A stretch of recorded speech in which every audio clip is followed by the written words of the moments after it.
सुंदर राजकुमारी रिस्ता और सिंटा। एक बार एन्शंटिया के जादुई साम्राज्य में रिस्ता नाम की एक राजकुमारी रहती थी। वो अपनी असाधारण सुंदरता और सौम्य स्वभाव के लिए पूरे देश में जानी जाती थी। राजकुमारी रिस्ता की सिंटा नाम की एक सबसे अच्छी दोस्त थी, एक हंसमुख और वफादार साथी जिसने उसके साथ हर रोमांच साझा किया। रिस्ता और सिंटा ने अपना अधिकांश दिन राज्य की खोजबीन में बिताया, जहां कहीं भी वे गए वहां आनंद फैलाया। वे अक्सर मंत्रमुग्ध जंगल का दौरा करते थे, जहां रंग बिरंगे पक्षी गाते थे और रहस्यमय जीव स्वतंत्र रूप से घूमते थे। वे परियों के साथ लुका छिपी खेलते थे और बुद्धिमान बूढ़े उल्लू की कहानियां सुनते थे। एक धूप वाले दिन, जब वे जगमगाती झील के पास टहल रहे थे, उन्हें एक युवा घायल पक्षी मिला। उसका पंख टूट गया था और वह उड़ नहीं सका। राजकुमारी रिस्ता और सिंटा ने तुरंत करुणा की लहर महसूस की और छोटे जीव की मदद करने का फैसला किया। उन्होंने सावधानी से उसके पंख के लिए एक छोटी पट्टी बनाई और राजकुमारी के कमरे में एक आरामदायक घोंसला बनाया, जहां पक्षी आराम कर सकता था और चंगा कर सकता था।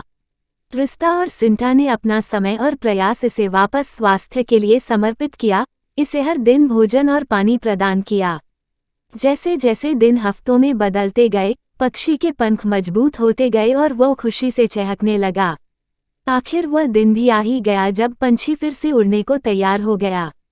एक कृतज्ञ गीत के साथ ये राजकुमारी और उसके सबसे अच्छे दोस्त को खुशी और तृप्ति की भावना से भरते हुए आकाश में उड़ गया।